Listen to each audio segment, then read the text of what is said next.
Kahala Yahweh, Bahasham Yahweh Shai, Bahasham Rakakwadash. To Allah, Father, for everything.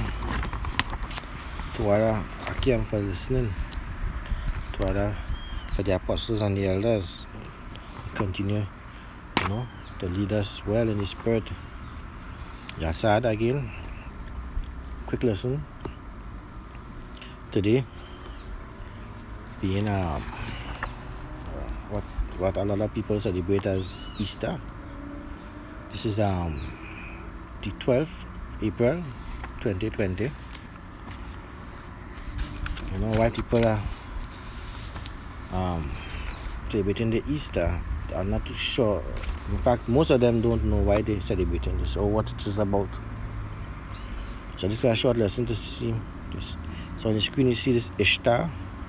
It's pronounced Easter. Easter was originally celebration of Ishtar, the Assyrian and Babylonian goddess of fertility and sex. The symbols like the egg and the bunny were and still are fertility and sex symbols. Or did you actually think eggs and bunnies had anything to do with the resurrection?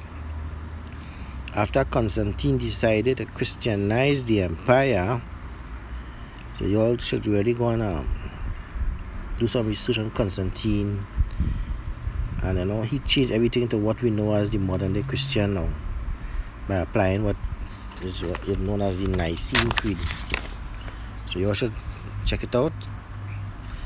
Alright, so back to the thing here. Easter has changed to represent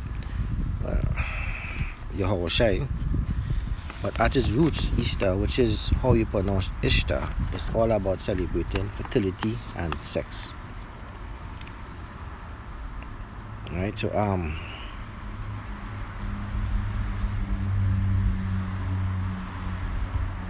we doing from a little reading I have here? So as I read this, I just leave up this poster up for you to look at. Easter is a day that honored by nearly all of contemporary Christianity and is used to celebrate the resurrection of Yahweh Shai Hamashiach. The holiday often involves a church service at sunrise, a feast which includes an Easter ham, decorated eggs, and stories about rabbits. Those who love the truth learn to ask questions, and many questions must be asked regarding the holiday of Easter. Is it truly the day when Yahweh Shai arose from the dead? Where did all the strange customs come from, which have nothing to do with the resurrection of our Savior? By the way, they celebrated it now.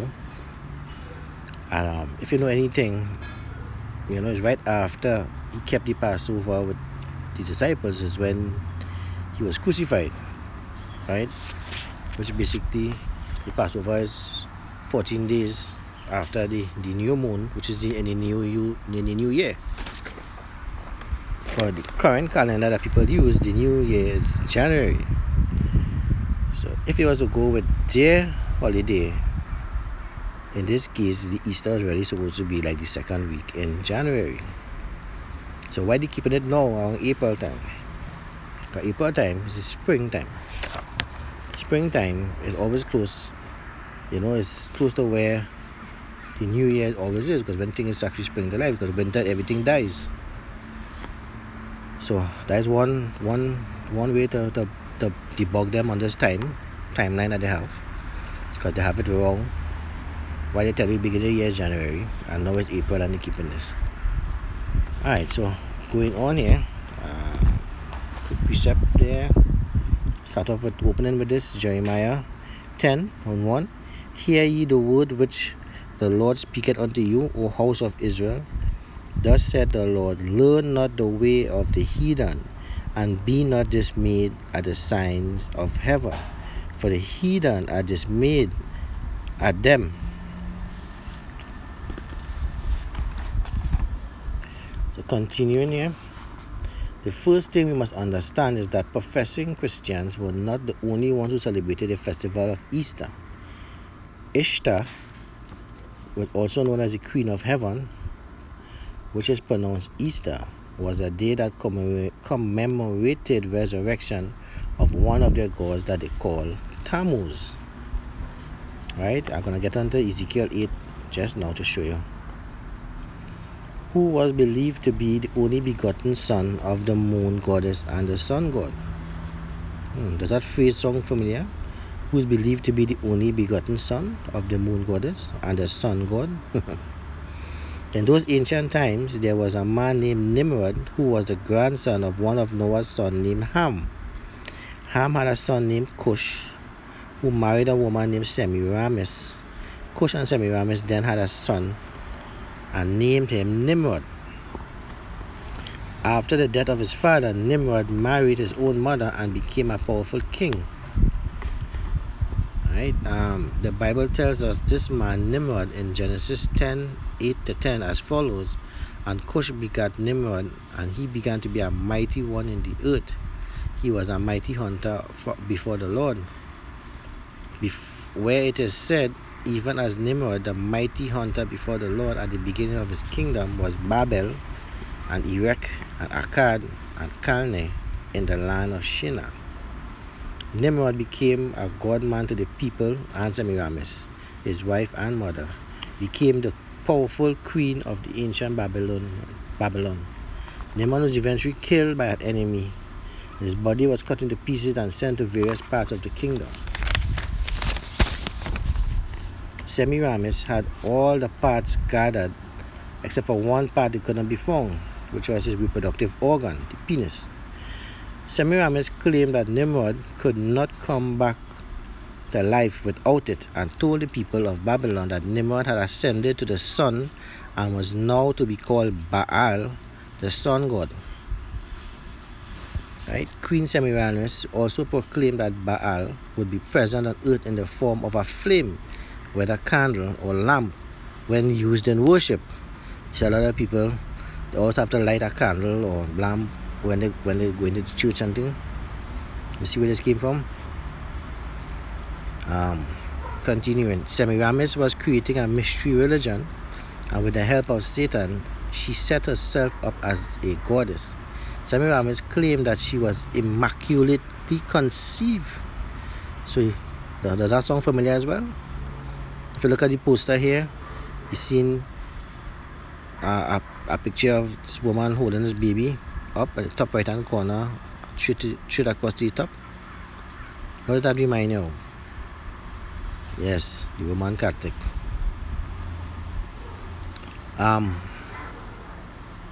Continuing here, she thought that the moon was a goddess that went through a 28-day cycle and ovulated when full.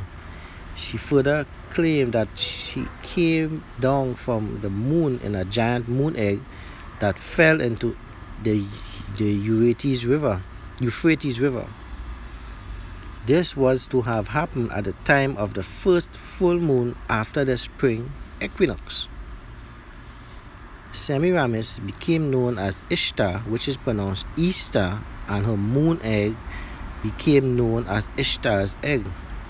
Ishtar soon became pregnant and claimed that it was the rays of the sun god Baal that had caused her to conceive. The son that she brought forth was named Tammuz.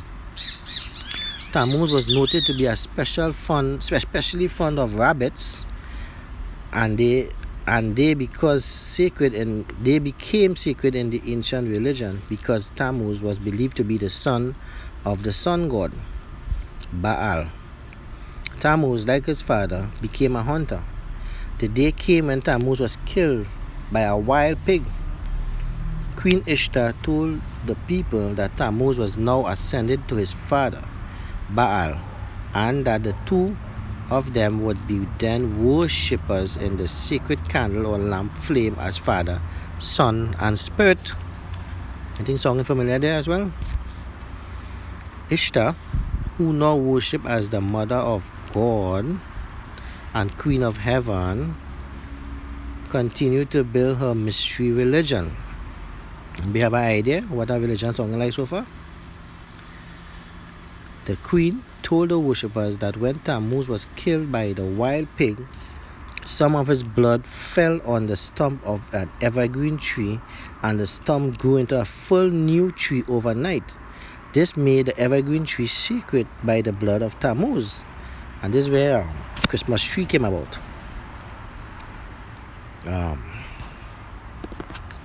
She touched on it very quickly, Let's continue in verse 3, Jeremiah 10, verse 3. For the customs of the people are vain, for one cutteth a tree out of the forest, the work of the hands of an axeman. With the axe they deck it with silver and gold, and they fasten it with nails and hammers, and it not move. That's wrong for me, when they deck a tree with silver and gold. This particular period of Jeremiah was about 3,000 years before Yahushua walked the earth. How come they're celebrating his birth 3,000 years before he was born? That make any sense? And another reason for putting the gifts on the tree is for everybody to bow down to the tree. You think you're going for a gift, but you're actually bowing down to the tree. Alright, that's a little plug in there. So we're going back here now.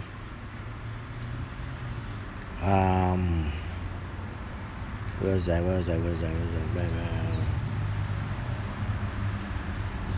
Yes, now I find it back here. Okay. She also proclaimed a 40-day period of time of sorrow each year prior to the anniversary of the death of Tammuz. During this time, no meat was to be eaten. Worshippers were to meditate upon the sacred mysteries of Baal and Tammuz, and to make the sign of the T in front of their hearts as they worship. They also ate sacred cakes with the marking of a T or cross on top. Sounding familiar?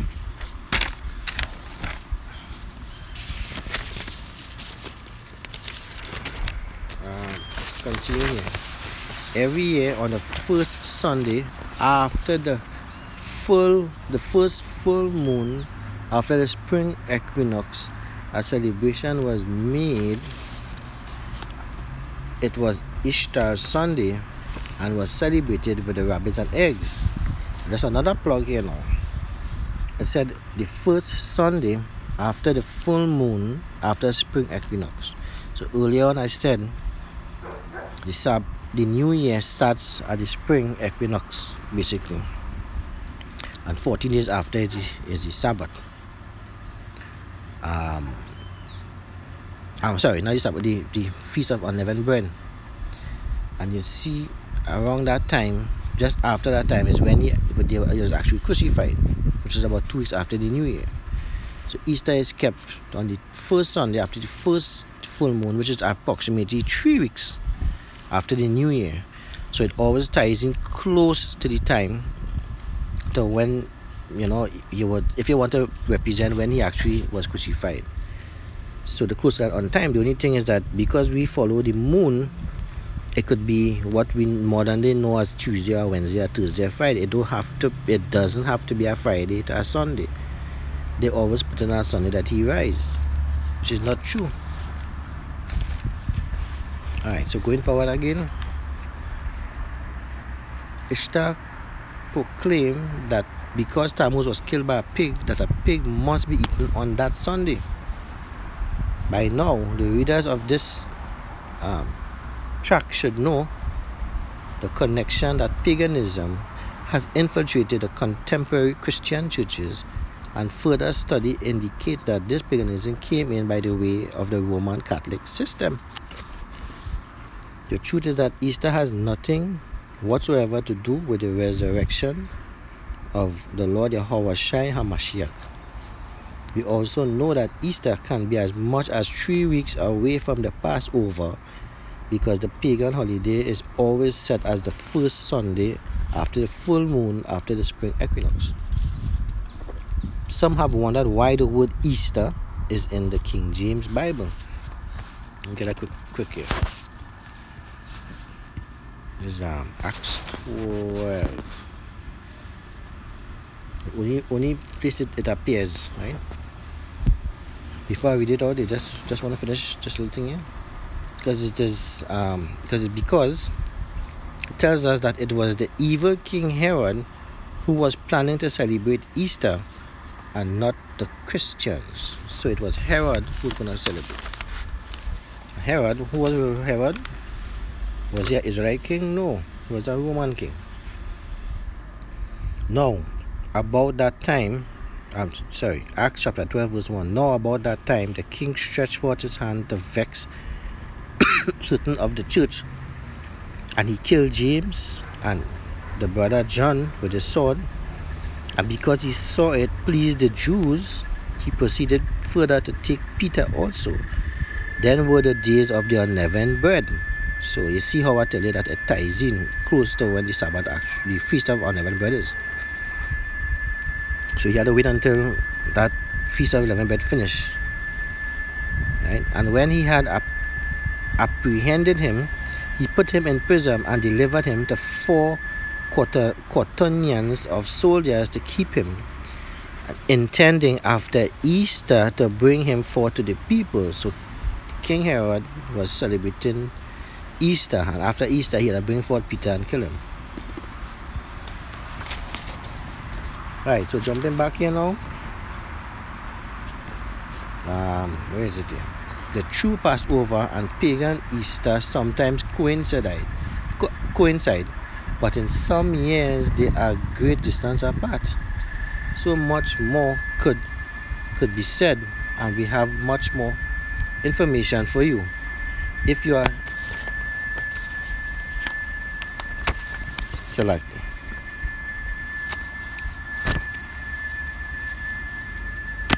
lost where I was reading here.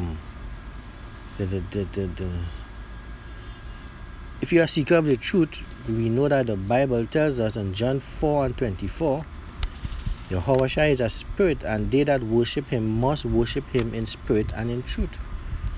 The truth is that the 40 days of Lent, eggs, rabbits, hot cross buns, and Easter and the Easter ham have everything to do with an ancient pagan religion of Mystery Babylon. They are all Antichrist activities. Satan is a master deceiver and has filled the lives of well-meaning, professing Christians with idolatry.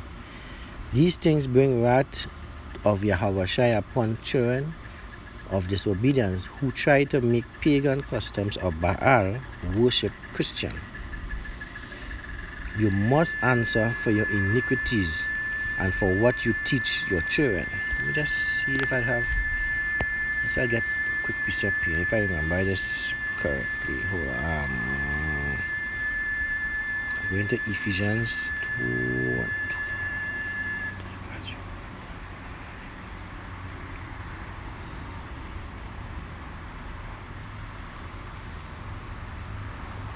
Maybe 5 and 6. No, not 5. 5 is too much. 3.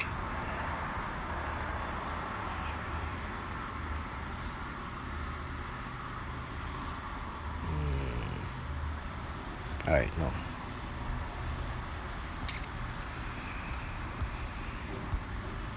Colossians 2 and 8. Beware lest any man spoil you through philosophy and vain deceit, after the tradition of men, after the rudiments of the world, and not after a Mashiach. Right? Going to 3 and 6. For which things sake the wrath of powers cometh on the children of disobedience.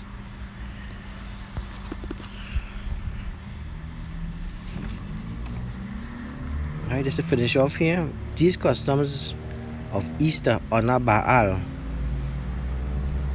and is still worshipped as the rising sun, and his house is the house of the rising sun. How many churches have sunrise services on Ishtar's day and face the rising sun in the east? Most Roman Catholic churches, they actually face from east to west, so that when they bow down to worship, they're actually worshiping the sun god. Alright, I think I have something on that here. Jeremiah 8 and 2. And they shall spread them before the sun and the moon and all the hosts of heaven, whom they have loved, and whom they have served, and whom they have walked, and whom they have sought, and whom they have worshipped. They shall not be gathered or be buried. They shall be for dung upon the face of the earth. Right? For death shall be chosen rather than life by all residue of them that remain of this evil family, which remain in all the places whither I have driven them, said Yahweh Ba'asham Yahushai of hosts. And also, unless thou lift up thine hands into heaven, and when thou seest the sun and the moon and the stars, even all the host of heaven, shouldst be driven to worship them and serve them, which Yahweh Ba'asham Yahushai, the powers, have divided unto all nations under the whole heaven.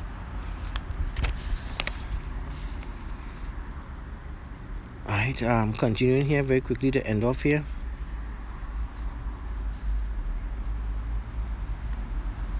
These are the last days, and it's time to repent, come out of and be separate.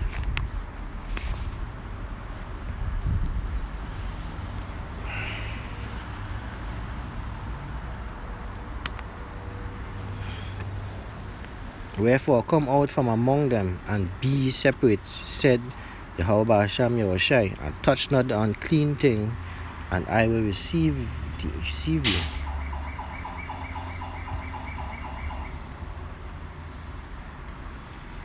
Blessed is he that readeth, and they that hear the words of this prophecy, and keep those things which are written therein, for the time is at hand.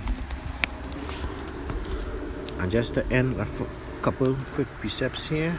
But the main thing is gonna go into, let me see, I think Amos 5:21.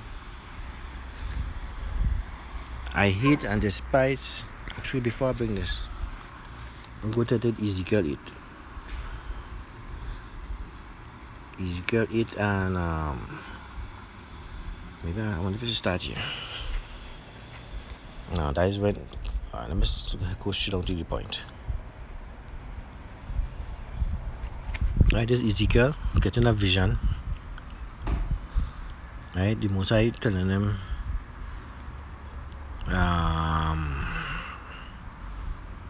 I'll start from 6 and jump. This is Ezekiel 8 and 6. He said furthermore unto me, Son of man, seest thou what they do, even the great abominations that the house of Israel committed here, that I should go far off from my sanctuary, and turn thee yet again, and thou shalt see greater abominations.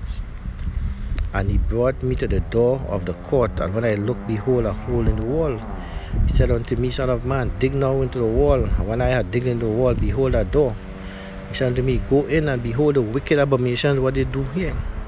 So I went in and saw, and behold, every form of creeping things and abominable beasts, and all the idols of the house of Israel portrayed upon the wall round about. You know, some, they go to this, especially these Roman Catholic homes, they have statue of Mary and statue of this and picture of this and all kind of strange things. It's the same kind of thing what Israel fallen. And verse 11, and there stood there between them 70 men of the ancients of the house of Israel, and in the midst of them stood Jazaniah and the son of Shaphan, with every man his censer in his hand, and a thick cloud of incense went up. Doesn't that remind you of the Catholics again? Verse 12, then said he unto me, Son of man, hast thou seen the ancients of the house of Israel do in the dark, every man in the chambers of his imagery? For they say, the Lord saith us not, the Lord had forsaken the earth. They went in to try to hide. Jump down quick here. Verse 14, then he brought me up to the door of the gate which of the Lord's house, which was toward the north, and behold, there sat women weeping for Tammuz.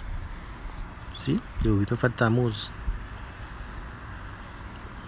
I mentioned earlier on, Tammuz was his son. Nimrod, not Nimrod, but Semiramis, who said she had an immaculate conception. Right? Right. Where is it? Yeah, I think that is a day for this one. Just end it off here. Back to the Emos. This is Emos 2 and what was it? Emos, no, sorry, Salaki. Emos 5 and 21. I despise your feast days, and I will not smell in your solemn assemblies. Though ye offer me burnt offerings and your meat offerings, I will not accept them. Neither will I regard the peace offerings of your fat beasts. Take thou away from me the noise of thy songs, for I will not hear the melody of the viols. But let judgment run down as waters, and righteousness as a mighty stream. Right, so with that was Ishtar, or back then known as Ishtar. And I have another image here. I'm sure this is a very popular image that a lot of people know. Who is Semiramis? And look at this photograph. Who does that remind you of? What religion does this? So yeah, this thing goes way back. Right? And this and I think I have one passage here. The tradition of Easter, eggs and Easter.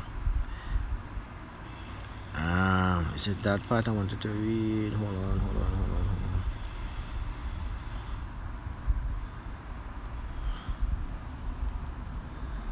Eggs occupy a special status during Easter observations. They are a symbol of rebirth and renewal.